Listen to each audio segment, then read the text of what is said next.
Halo teman-teman, jumpa lagi bersama Asiri, alur singkat cerita film. Film yang dibahas kali ini berjudul Lean On Me yang dirilis pada tahun 1989.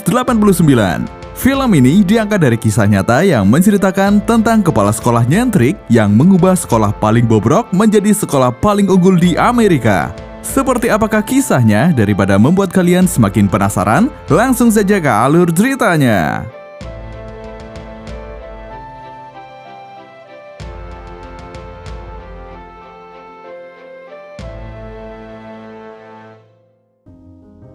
Pada tahun 1967, di SM Eastside di kota Presto, New Jersey adalah salah satu sekolah menengah terbaik di Amerika.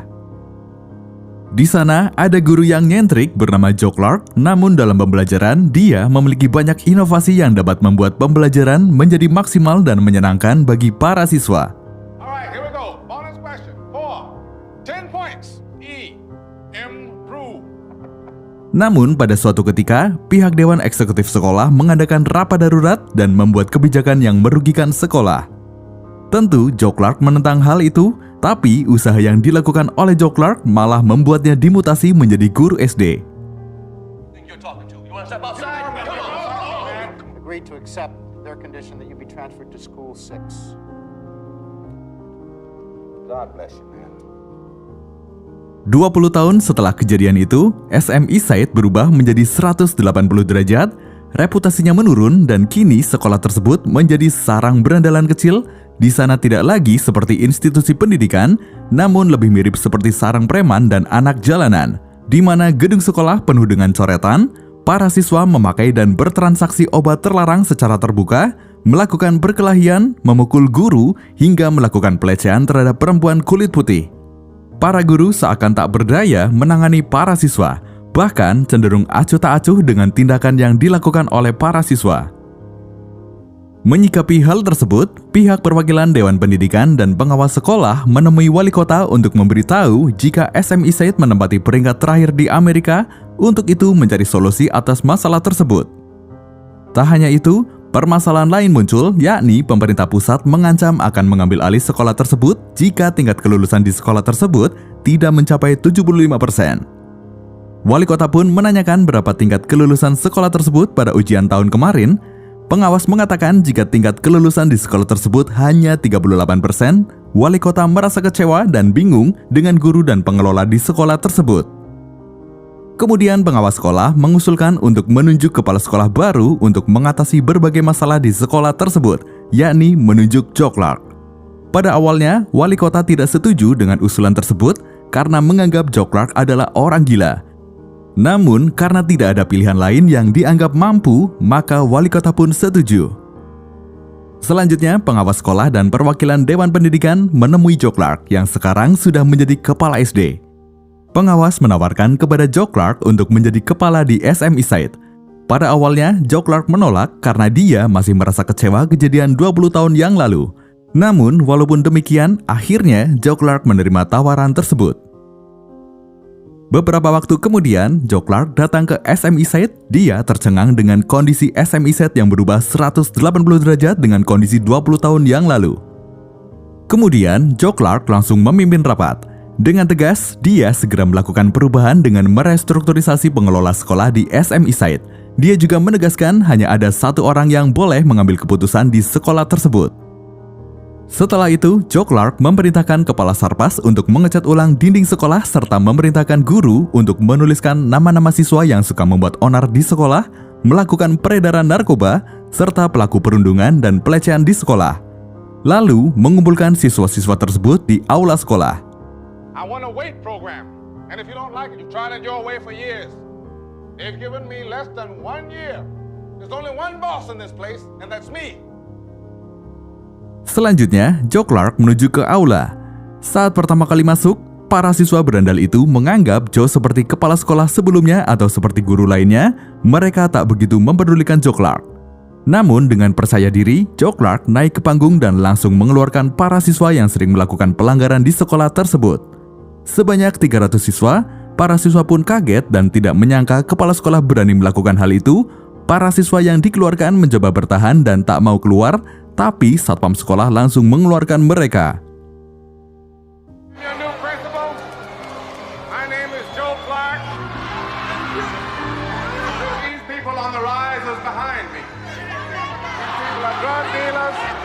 drug users. Well, times are about to change.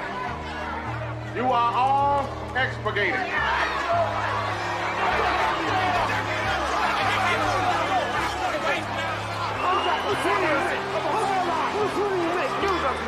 Seusai kejadian itu, suasana aula menjadi senyap. Joe Clark mengatakan jika siswa-siswa tersebut sudah tidak bisa diperbaiki dan jika siswa yang tersisa melakukan hal yang sama dengan mereka, mungkin besok giliran kalian. Semua siswa diam dan takut pada Joe Clark. Selanjutnya, Joe Clark mengadakan pertemuan darurat dengan orang tua siswa untuk mempersiapkan ujian yang waktunya kurang dari setahun lagi. Dalam acara tersebut, orang tua siswa memprotes tindakan yang dilakukan oleh Joe Clark. Namun, Joe Clark mengatakan jika tindakan yang dia lakukan adalah benar, yakni untuk menyelamatkan 2.700 siswa lainnya dari kehancuran masa depan mereka. Dia mengatakan lebih baik mengeluarkan 300 siswa dan menyelamatkan 2.700 siswa lainnya daripada yang 300 itu menghancurkan semuanya. When Dr. Napier came to me, why has thou forsaken me?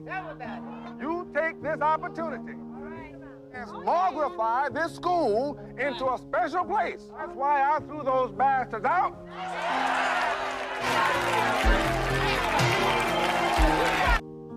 Beberapa hari kemudian, ada salah satu anak yang dikeluarkan bernama Sam Thomas menemui Joe Clark. Dia mengatakan jika seharusnya dia tidak dikeluarkan. Mendengar hal itu, Joe Clark mengecek kembali catatan anak yang dikeluarkan.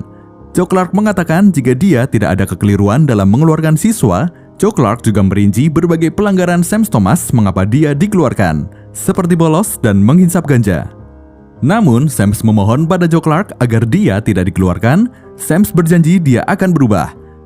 Tapi Joe Clark tak percaya begitu saja. Joe Clark mengatakan, "Mengapa kau baru menyesal sekarang?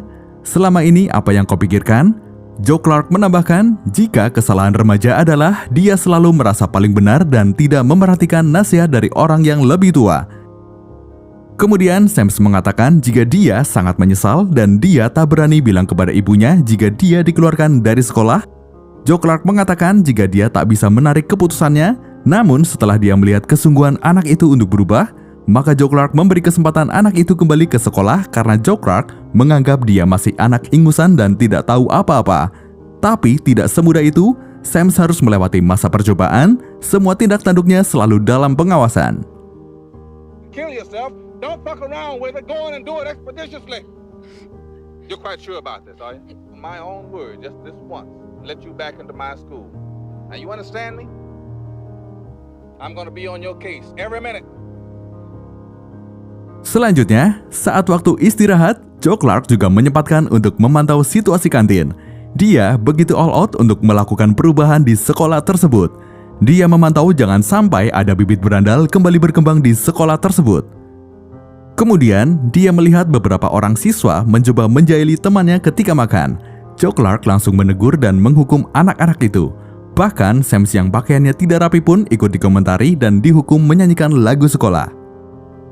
Joe Clark mengatakan dalam menyanyikan lagu sekolah semua orang yang ada di situ harus diam, termasuk guru. Kemarahan Joe Clark semakin memuncak ketika Pak Darnell melakukan aktivitas lain saat lagu sekolah sedang dinyanyikan.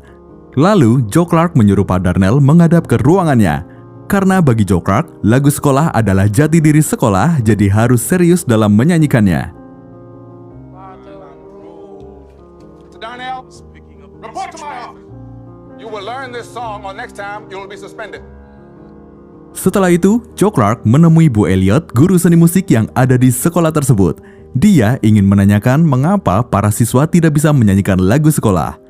Ternyata selama ini Bu Elliot hanya fokus mengejar paduan suara saja serta fokus pada perlombaan. Oleh karena itu, Joe Clark menyuruh Bu Elliot untuk menghadap saat ini juga. Tapi Bu Elliot yang sedang fokus mengejar paduan suara tidak begitu menghiraukan perintah Joe Clark. Hal itu membuat Joe Clark marah dan langsung menyuruh Bu Elliot menghentikan paduan suara dan meminta Bu Elliot mengajari anak menyanyikan lagu sekolah. Namun, Bu Elliot menolak keinginan Joe Clark. Dia beralasan jika dalam waktu dekat akan ada konser, Joe Clark pun meminta agar kegiatan itu dibatalkan. Tapi, lagi-lagi Bu Elliot menolak perintah Joe Clark. Mendengar hal itu, Joe Clark langsung memecat Bu Elliot. Bu Elliot pun kaget, dia tidak menyangka jika dirinya akan dipecat karena dirinya adalah guru seni satu-satunya di sekolah tersebut. Selanjutnya, giliran Pak Darnell yang menghadap ke ruang kepala sekolah. Pak Darnell protes mengapa masalah sepele harus sampai menghadap kepala sekolah. Namun itu sudah jadi kebijakannya sehingga mereka berdua bertengkar. Buntut dari pertengkaran itu adalah Joe Clark men-skors Pak Darnell. Mengetahui hal itu, ibu wakil kepala sekolah segera menemui Joe Clark dan mengatakan jika Pak Darnell bukan hanya pelatih sepak bola, tetapi dia juga guru bahasa Inggris dan para siswa dalam waktu dekat akan melaksanakan ujian praktek bahasa Inggris, namun Joe Clark tetap tidak bergeming. Ujian praktek pun dilaksanakan. Joe Clark turun langsung memantau ujian tersebut, kemudian setelah sekian lama, perubahan di SM Eastside pun mulai terlihat. Bahkan, ada siswa yang berhasil membuat ranjang bangun jembatan. Joe Clark sangat mengapresiasi prestasi anak itu, namun yang dia pikirkan adalah dia belum menerima hasil ujian praktek para siswa. Tiba-tiba beberapa siswa melapor pada Joe Clark jika salah satu pegawai kantin bernama Kit Ray sedang dipukuli oleh pengedar narkoba. Joe Clark pun langsung menuju kantin. Dengan berani, Joe Clark langsung menghajar pengedar narkoba itu hingga tersungkur. Setelah kejadian itu, Joe Clark meminta pada satpam mengunci dan merantai semua pintu agar para berandal dan pengedar narkoba tidak bisa masuk ke area sekolah. Kemudian saat Joe Clark akan masuk ke ruangannya, dia mendapati salah satu siswanya bernama Kenessa sedang galau. Dia mengatakan jika dia akan berhenti sekolah. Joe Clark menanyakan alasan anak itu ingin berhenti sekolah. Ibunya sudah tidak bisa membiayai Kenessa untuk sekolah. Bahkan ibunya menyuruh Kenessa untuk bekerja membantu membayar sewa rumah. Mendengar hal itu, Joe Clark langsung melakukan home visit untuk menemui orang tua Kenessa. Joe Clark menasihati ibu Kenessa jika putrinya harus bersekolah dan masih perlu bimbingan dari ibunya. Untuk itu, Joe Clark berjanji akan mencarikan pekerjaan dan tempat tinggal yang lebih layak untuk ibu Kenessa. You're in the halls. My life, I know that's my business to deal with that. You were always at school helping out. We don't mean to pry. Take care of herself, so I thought I ran out and I got one fast. Mrs. Carter, better place to live. Would that help? You understand? Selanjutnya, masalah kembali muncul ketika orang tua siswa yang anaknya dikeluarkan berbicara di media. Oleh karena itu, Joe Clark dipanggil oleh pengawas sekolah. Pengawas sekolah menegur Joe Clark atas beberapa tindakan yang dia buat, seperti memecat dan menskorsing guru serta merantai pintu. Namun Joe Clark bersikukuh yang dilakukan adalah benar. Get off welfare. Oh, I didn't mean Because the fact is, quite a few of them need it. You know me 30 years. You knew what I would do. You take care of business. This shit you're pulling now, you just gone plain loco. Hot on discipline, and goddamn it, start by accepting mine. Tak hanya itu, kepala pemadam kebakaran juga mendatangi SM Eastside untuk memprotes tindakan merantai pintu. Sambil memegang tongkat baseball, Joe Clark beralasan jika dia melakukan semua itu untuk melindungi siswa dari para berandalan dan pengedar narkoba. Kepala pemadam kebakaran pun akhirnya pergi begitu saja. Kemudian di lorong sekolah, dia bertemu dengan Sams. Dia merasa ada yang tidak beres. Kemudian Joe Clark membawa Sams untuk menunjukkan teman-temannya. Ternyata mereka sedang berkumpul di toilet, maka Joe Clark langsung menyuruh anak-anak itu menyanyikan lagu sekolah. Joe Clark kaget ketika mendengar lagu sekolah diganti, lalu Joe Clark menanyakan siapa yang telah mengganti lagu itu. Sams mengatakan jika yang mengganti lagu itu adalah Ibu Powers. Maka Joe Clark langsung mendatangi Ibu Powers untuk menanyakan alasan lagu itu diganti. Ibu Powers mengatakan jika menurut para siswa lagu itu cukup membosankan, maka dia berinovasi dengan menambahkan nada baru. Mendengar hal itu, Joe Clark tidak jadi marah dan malah mengapresiasi dengan apa yang dilakukan. You're the one who changed the school song like that. Let her answer. Change it. Did I? Did I? I want everyone in this school to learn that song in English and Spanish. Our alma mater.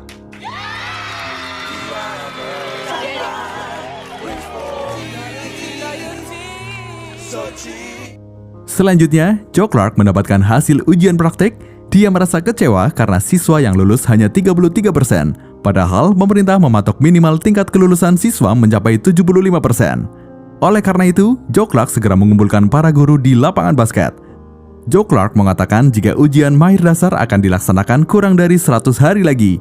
Namun, kemampuan siswa masih rendah, Untuk itu, dia meminta para guru untuk memberi pembelajaran tambahan bagi para siswa pada hari Sabtu.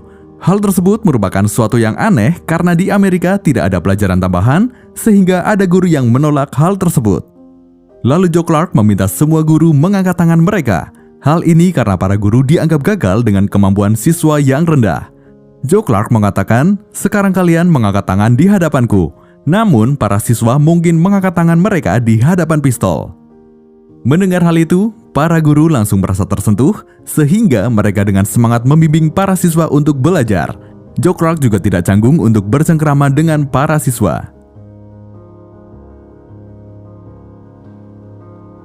You are getting the merest inkling of the despair they feel when they'll be staring down the barrel of a gun. Hari ujian pun semakin dekat. Namun, masalah tak kunjung selesai. Perwakilan orang tua yang tidak terima anaknya dikeluarkan menemui wali kota untuk kembali melakukan protes. Bahkan dia berhasil mempengaruhi wali kota untuk melakukan kriminalisasi kepada Joe Clark atas berbagai kebijakan yang dia ambil. Beruntungnya, hal itu didengar oleh perwakilan Dewan Pendidikan, lalu informasi disampaikan pada Joe Clark. We cut right through the formalities. What do you want? School board so we can vote Clark out. You know, sick to fire, Chief Von Clark. Will that satisfy you? Yes. How are you supposed to do this?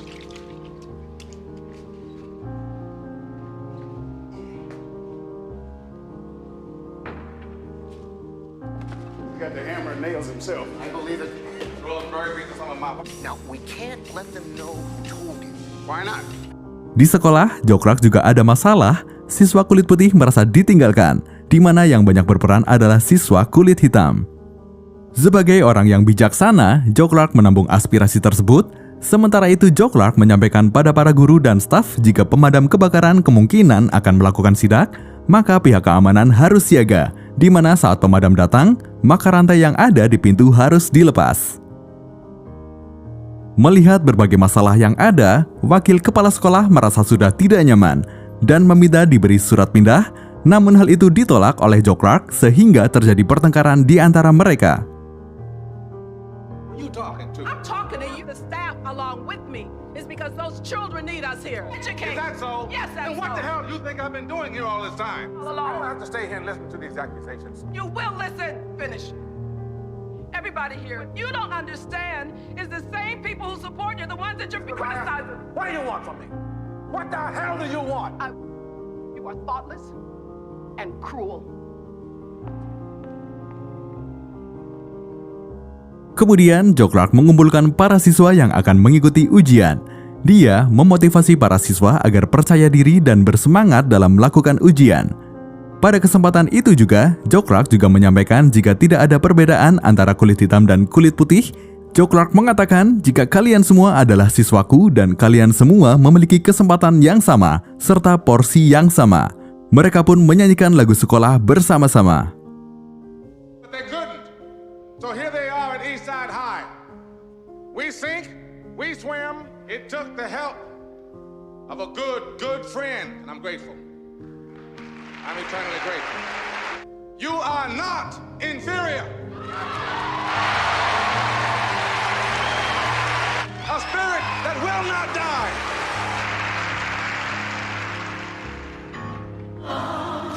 Till I'm gonna need this call on me, brother. When you need that, you'll understand. Come on and leave on. If I have things that you won't let go.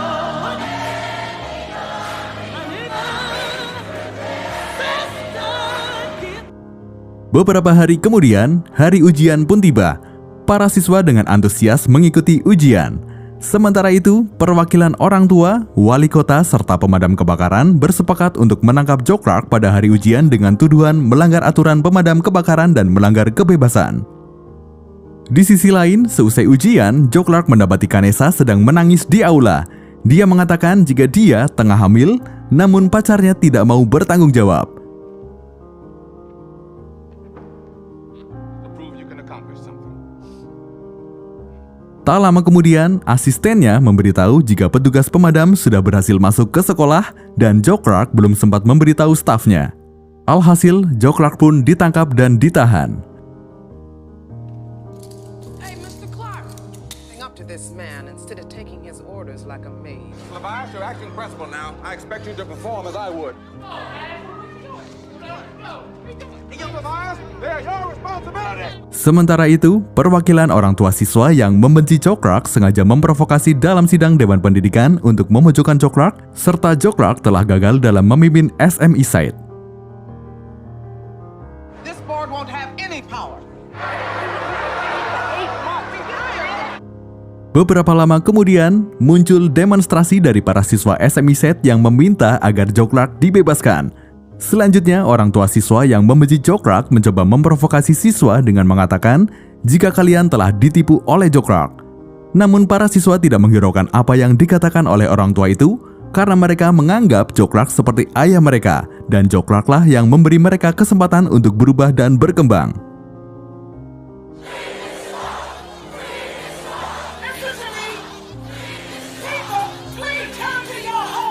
Kneel down. Let's listen to the old loudmouth wench. Besarnya massa demonstran membuat wali kota takut dan meminta Joe Clark untuk menenangkan siswanya. Joe Clark akhirnya dibawa keluar untuk berdialog dengan siswa dan Joe Clark meminta para siswa untuk pulang ke rumah masing-masing.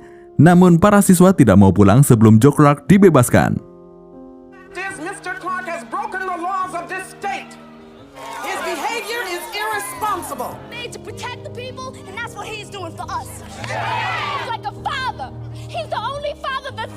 This thing's getting out of hand. Talk to them, please.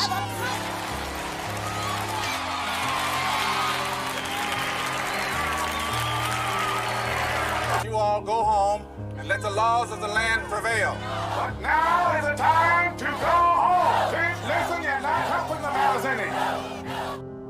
Tak lama kemudian, wakil kepala sekolah datang membawa hasil ujian. Joe Clark diberi kehormatan untuk membacakan hasil ujian tersebut. Hasilnya, seluruh siswa SM Eastside berhasil lulus.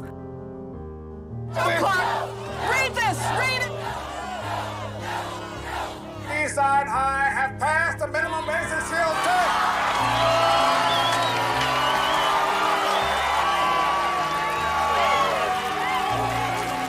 Semua siswa bersorak gembira. Joe Clark pun memberitahu pada wali kota jika sekolah SM Eastside tidak jadi disita oleh negara dan Joe Clark akhirnya dibebaskan. Seperti itulah kisah tentang kepala sekolah nyentrik yang mengubah sekolah paling bobrok menjadi sekolah paling unggul di Amerika. Terima kasih dan sampai jumpa di alur cerita selanjutnya.